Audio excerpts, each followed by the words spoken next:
a day when I had to use my kerchief to. I thought you said you used your underwear. Ah, yes, it's true. My underwear. I did probably 2 different times.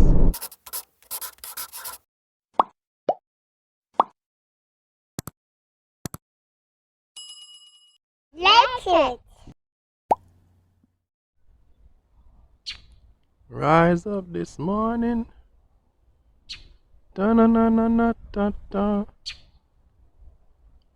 One little bird just fly away. I'm gonna look for the other 2 bird them. Oh boy. Morning. What a beautiful day, man. And yes, I know there's no sun and it's sunrise.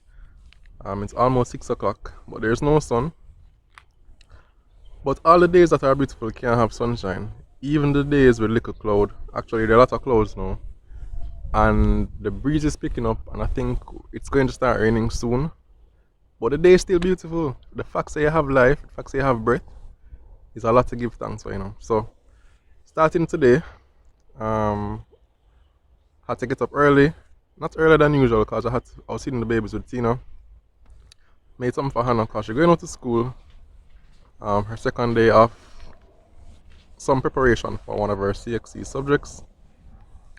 So, I'm going to share another thought that I had on my mind for a while, probably a week or so now. The thought goes, the dogs are barking, but the train keeps moving. Translation, it could be that you're doing a thing, and people saying something, and they're talking, nenge, still do your thing. Or it could be you're going about life, and you just feel like the dogs that are barking is just the noise of life, like trouble with this, trouble with that, trouble with everything. Keep going.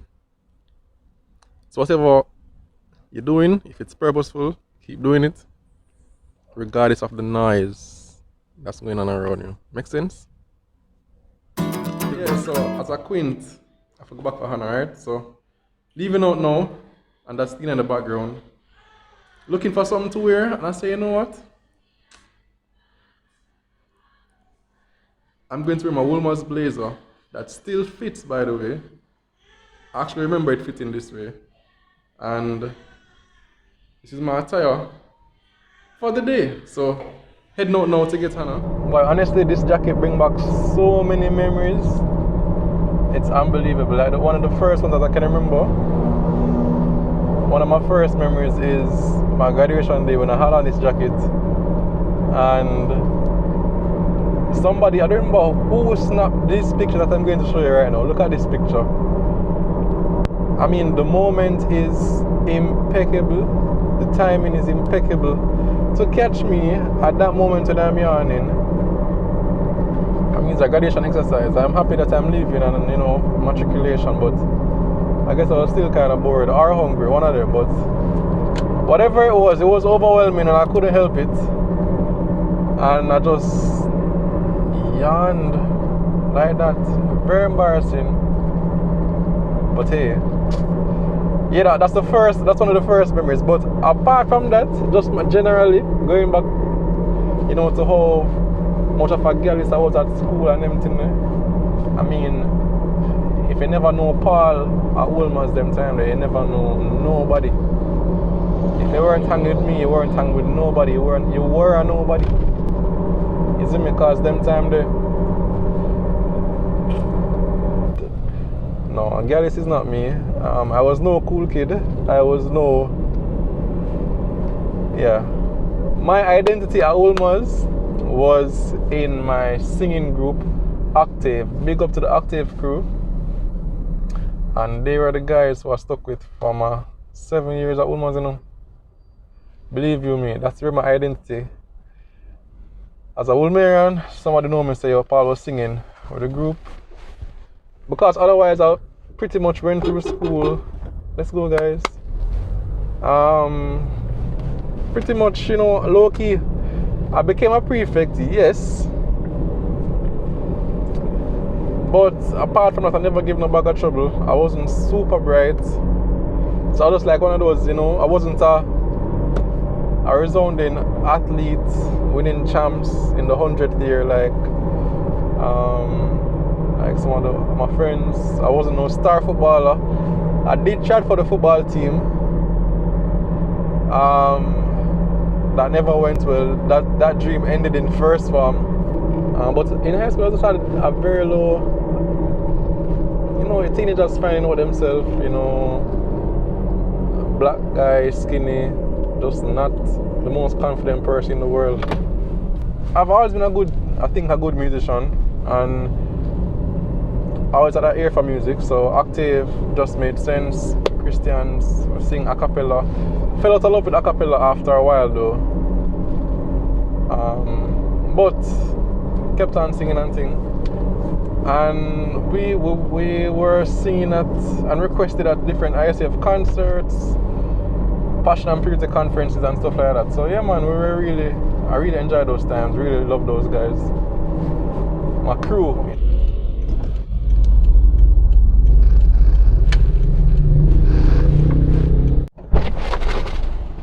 Hi. Alright. Yeah, I know. Why are you wearing that? Why am I wearing that? I feel like. Okay. What's wrong if I wear it? It's weird. Why is it weird? Because you have no reason. What's I mean, you have a reason. What's a reason to wear And my clothes? What's the reason to wear my clothes? My clothes.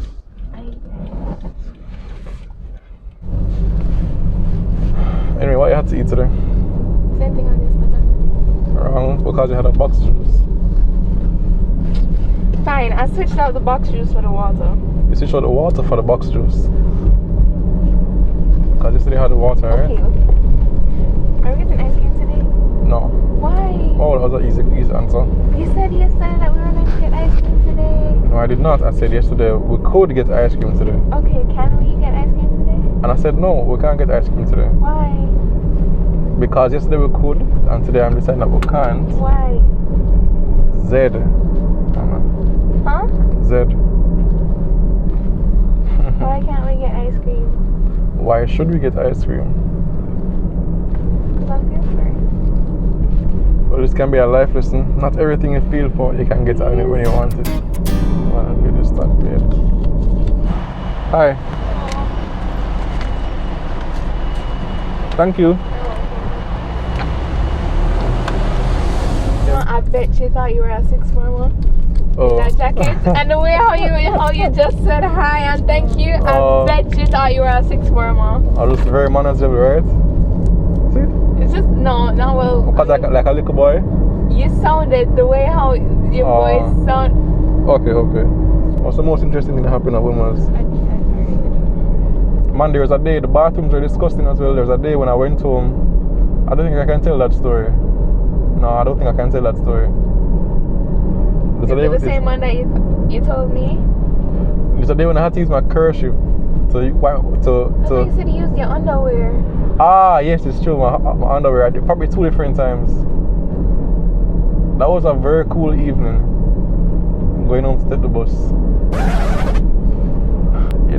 You never want to use the bathroom to do a number 2 at a school, right? No. You mean yes? Oh yeah. You never want to do a number 2 at a school because the bathroom is always kind of nasty and there's never tissue. But then I had to, guys. It was after school late and I was like, yo, I have to do this. And I did it. There was no tissue. And I had to do what I had to do. And look at me now. Yeah, but Wilma's was a very interesting 7 years. When I departed Wilma's, all I could see was black and green because my silly brain thought that Calabar was Wilma's, and I was like, oh my gosh, what the hell am I going to tell my mother? I passed Wilma's, and crap, I'm going to this black and green school with these epaulets. These guys are like crufts. This is my grade 6 brain. This is how I'm rationalizing, because of course at my school I used to go to Stellar Mars, your first choice is going to be Campion or Immaculate. So if you're a girl, you're going to put Immaculate or Campion as your first choice. If you're a guy, your first choice is going to be Campion, and then every other school, and everybody can go Campion, right, honey? And I went to Woolworth. I think Woolworth was my second choice, and I was like, wow, what the hell am I going to order? Mom was happy. You were there shocked. Yeah, I was there like, oh, okay, good. Then I realized that it wasn't the black and green school. Almost was a good school. Was a good school? Yeah, when I was there, it was a good school. Not saying that it's not a good school, no, but you just don't know how I did like my experience there. Yeah.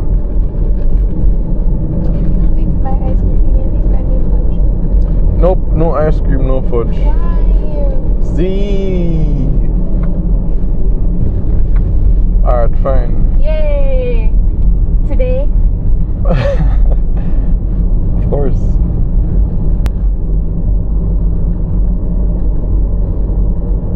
When you get to the shop?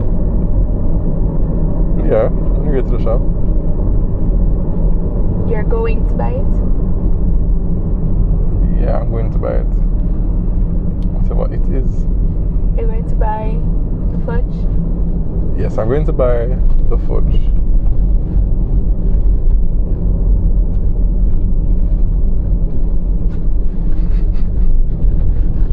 Well, you're checking for a loophole? Yes.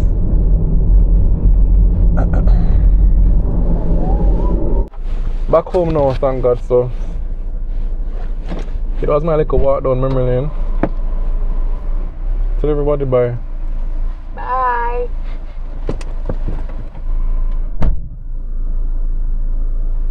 I'm sure she's out there rolling her eyes like, what the hell is he doing? Let them know your favorite high school memory, your funniest high school memory. And share with us, let me laugh after you. I mean, let us just share in the laughter. I should let Tina go through her own one day, you know. She went to Camperdown. She was actually the head girl of Camperdown at one point. I'm sure she has some good stories as well. Alright, so I am actually here today trying to do some work. I've been trying to send this email from morning. Would you believe? It is almost 4 o'clock, so I'm trying to get off this email before 4 o'clock.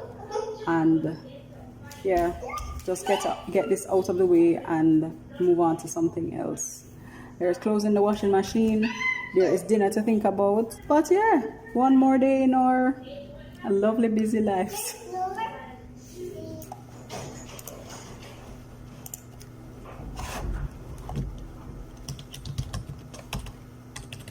Paul is now home with Hannah, and Lelands are around. So I'm gonna quickly, while Eden and Ava are down for their nap, do a quick flash out. Middle of the week. So we're gonna do something quick and yeah, have some dinner, like everybody get something hot to eat. I'm doing this with some hot white rice. It's amazing how our lives have just taken an interesting turn. I know mine certainly has. So Paul has been doing the stay at home, work from home rather, that thing since June. So oh yeah, a year now Paul has been home doing that. So I've been having thoughts lately about whether or not I want to continue working or if I want to just do the stay-at-home mom thing for a while longer, at least until the younger children are a little bit older and a little bit more independent. They're going to school and all that. Maybe until Eden and Ava are school age, which will basically be 3 years from now. Yeah, so that's been on my mind a lot lately. Even though my work, I'm a consultant and I have the option of working from home the majority of the time. Usually I work for International Development Agency and my client provides office space, and I've been working with that particular client since 2016, and I've always had the option of going in working from a workspace. which I find to be helpful for my productivity. Working from home, I've been trying for the last couple of weeks, and it's not easy. It's not easy. I don't know how Paul do it. I really don't. Yeah, Paul even recently got, they have this thing at his work called the Extra Mile Award, and himself and one of his team members, they both got this Extra Mile Award. Imagine Paul with his 5 children, 4 under the age of 3, plus his teenager. He has to do his work and be there for everybody, including me. So it's not that easy for you. Parenting in general is not easy, and I think we're at the stage now. All our children are at very pivotal stages. So we have the newborns, and the newborns, they're still at the stage where you have to be feeding every few hours. They can't communicate, so you really have to be trying to understand what it is they're telling you that they need. Then there are the toddlers who are just testing the boundaries and just inquisitive and exploring and getting into trouble, and you can't too fault them even though they make a mess. They're learning, and they're really pushing those boundaries and those limits. The teenager is pretty much doing the same thing in a different way, testing the limits, pushing the boundaries, requiring guidance, requiring us to pull back, requiring us to push a little. Have a sit down and have this conversation with while my pot are going to simmer. I can show you what I got in the pot. So the pot are going to bubble up. Just wait for the rice.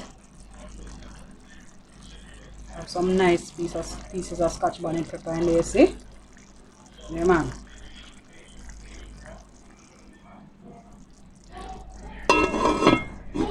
Whoa, look what Paul picked off the tree. Looking nice and yellow and juicy. I think I'm gonna help myself to one while y'all and I have a chat. Alright, let's find a nice one. Let's find a nice one. Hello, Zaza. I don't like it too soft or too ripe. So find a nice one. We're not too soft or too ripe. Okay. Here, mango. Raising the children, being a mom is very important to me, and being present is very important to me, more than anything, because right now in the current modality with COVID and everything, people are working from home. Moms are working from home, but it's almost like there's much more of a demand. There's even greater expectation, for you to produce. So you're looking after your children and everything during the day, but how much attention can you're there physically, but how much attention can you really give to them when you're doing the people work?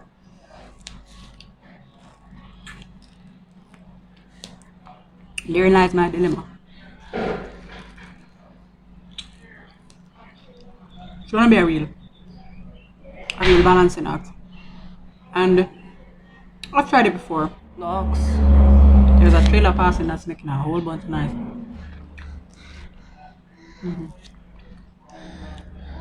So it's hard to be present when you have so many things.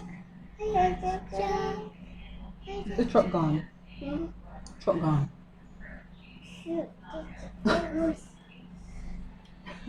Shoot, that was close.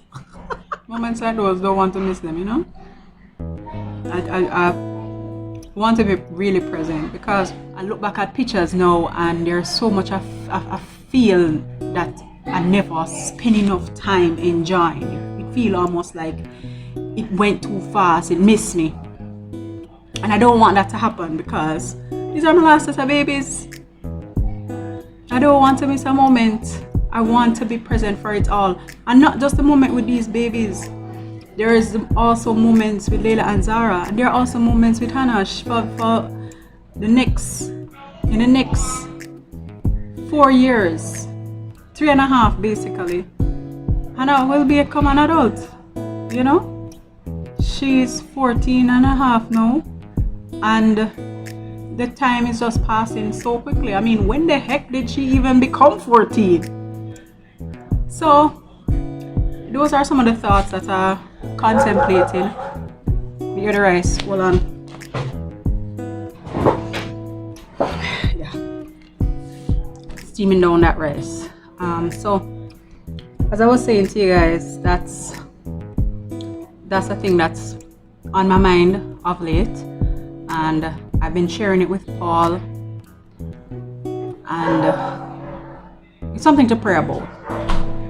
Come here.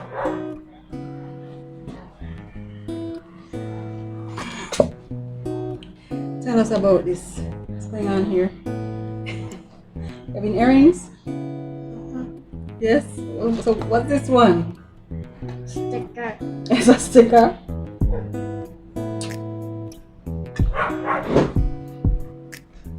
Yeah.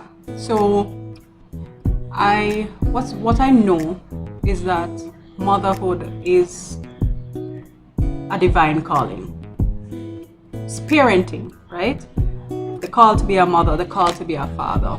I believe that it is given by God because we are stewards of the children that He gives us. And there are other callings that are given by God. And what I choose to do as my profession, I don't necessarily see it as a calling, but it is the use of God's talents and also His gifts, right? My spiritual gifts I use to honor and to serve Him, and I also try as best as I can, where I can in my professional life, to see my work as an extension of the work that I do for the Lord. But I also recognize that I have to prioritize what is the most basic and the most clear of His, I suppose you could say, His purposes for me, which is to be a mom. And there are many ways and forms that you can be a mom to your child and to your children. But I think that right now mine is to stay at home. I have 5 children, and while that is, it doesn't mean that my purpose or my calling is bigger than somebody who has 1 child or somebody who even fosters a child. I think that based on how I've been feeling, the conflict, I tell you, I feel this intense conflict when I have to think about work, and it's like almost like it's calling me away from my children, and I don't want that. And so I kind of struggling. That's the kind of struggle that I'm having, and I want peace. I want to know that I am accomplishing what God has set me about accomplishing. So those are the things I grapple with. I don't know how many of you guys have those kind of struggles or those kind of questions. Tell me now. Make we hear from you. So until next time, guys, one love and take care. I get what I guess. Big up from me and my house. Later.